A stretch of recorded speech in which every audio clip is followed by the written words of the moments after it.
êtes coach en entrepreneuriat, vous évoluez plus dans ce secteur.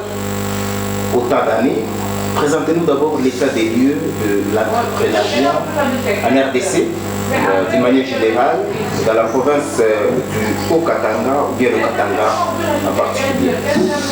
Ok, merci beaucoup, monsieur le journaliste. Donc, si nous voulons bien parler de l'état des lieux de l'entrepreneuriat dans notre pays, donc là, dans un premier temps, je voudrais souligner quelque chose, que l'entrepreneuriat en RDC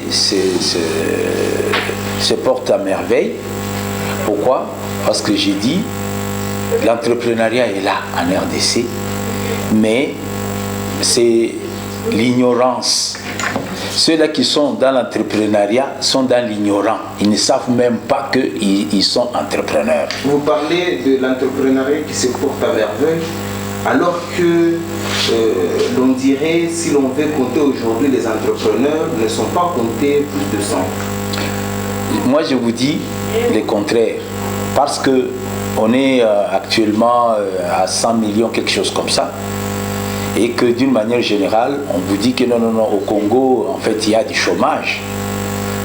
Et si vous suivez la réalité, en fait, le chômage, il n'y en a pas. Vous allez trouver peut-être certains en train qui sont dans ce qu'on appelle l'économie des débris. Ils se débrouillent pour vivre. Et si vous les suivez bien, ce qu'ils sont en train de faire là, c'est l'entrepreneuriat. Quelqu'un, par exemple, qui a terminé en économie, mais vous le retrouvez peut-être en train de faire le cambisme. Le cambisme, c'est quoi? C'est l'entrepreneuriat. Donc vous trouvez un médecin, en fait, il n'a pas trouvé peut-être un métier qui correspond en fait à ce qu'il a appris. En ce moment-là, en fait, il fait l'agriculture, ce qu'il fait là, c'est l'entrepreneuriat, c'est-à-dire quoi? C'est du boulot, du travail d'une autre façon. C'est pour vous dire que l'entrepreneuriat vraiment est pratiqué en RDC, mais sauf qu'il faut qu'il y ait au niveau de l'État ou bien du gouvernement central, en fait, des stratégies pour pouvoir stimuler les gens, pour pouvoir surtout les orienter. Existe-t-il des obstacles? Parce que vous dites que l'entrepreneuriat se porte à merveille, vous évoluez dans ce domaine. Est-ce qu'il y a des obstacles à ce jour qui constituent notamment le frein par rapport à l'entrepreneuriat? Les obstacles, d'abord, ici en RDC, beaucoup qui pratiquent l'entrepreneuriat s'ignorent. Ils ne savent même pas qu'ils sont entrepreneurs. Ça, c'est un obstacle.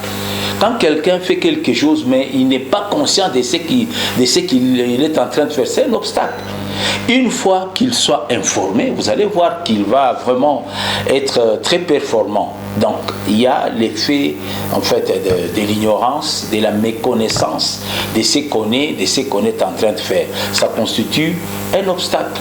Deuxième obstacle, c'est au niveau aussi en fait de l'intervention de l'État. Donc, l'État en fait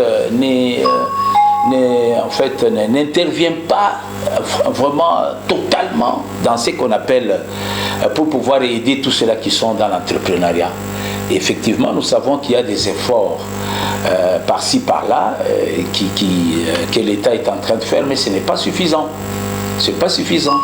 Donc, il faudrait que l'État congolais vraiment se mette à l'œuvre et surtout peut-être pour remettre les Congolais au travail, c'est à travers l'entrepreneuriat. Vous allez voir par exemple, ici dans notre pays, il y a certains étrangers qui ont choisi en fait notre pays comme leur deuxième patrie. Et vous voyez comment ils sont en train d'évoluer. Donc, quelque part, il faudrait que l'État congolais puisse définir une très bonne politique pour pouvoir remettre la population au travail à travers l'entrepreneuriat. Donc c'est un peu ça. Et parlons des opportunités. Là, nous avons cité les obstacles. Est-ce qu'il y a-t-il également des opportunités dans le chef des entrepreneurs congolais? Mais ici, au Congo, les opportunités, c'est plein à gogo. Quand on vous dit que le Congo a 80 millions de terres arables, c'est-à-dire quoi? C'est-à-dire ce sont les opportunités. Actuellement, quand on vous dit que notre économie est extravertie, c'est-à-dire que tournée vers l'extérieur, par exemple ici, prenons l'exemple de l'alimentation. Tous les articles, peut-être à 80% viennent de l'extérieur. Mais c'est une opportunité. C'est une opportunité pour les Congolais parce que le Congo, sur le plan interne, constitue un potentiel commercial important. Important. Prenons par exemple pour la farine de maïs. Combien de tonnes? Prenons par exemple, dernièrement, il y a un ami, on a discuté sur la production de l'huile végétale. Donc il paraîtrait dans ces recherches que plus ou moins chaque trimestre, le Congo ou bien la province ou bien la province du Haut-Katanga combinée avec celle du Lualaba, on dépense plus ou moins 200 millions de dollars américains, ne fût-ce que pour ça. Mais ici chez nous, ça constitue une opportunité. Et d'abord pour la farine. Donc, à un moment donné, vous allez voir, l'année passée, donc cette denrée-là, il y a trop de problèmes, ce sont des opportunités. Parce que quand on parle des entrepreneurs, les entrepreneurs, ce sont des donneurs de solutions. Dans notre pays, il y a un problème de la farine.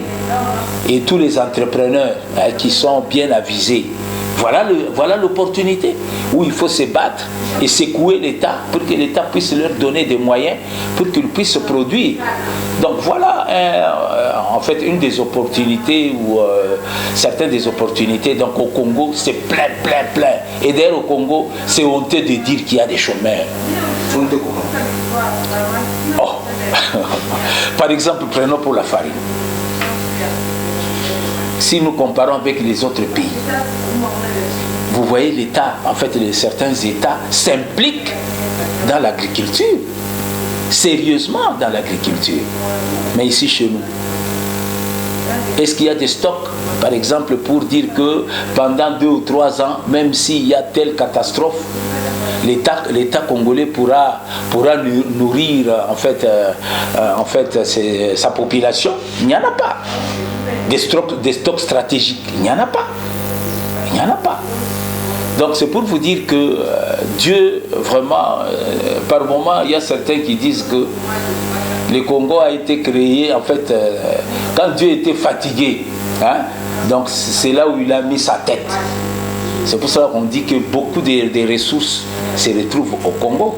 Mais maintenant, c'est à nous, Congolais, que nous puissions ouvrir les yeux et surtout avec l'État, de pouvoir remettre la population au travail. Voilà, vous nous avez présenté les obstacles, également les opportunités, comment concilier le tout pour avoir également des entrepreneurs émergents, comme ça se passe sous d'autres cieux. D'abord, pour avoir des entrepreneurs émergents, d'abord c'est la prise de conscience.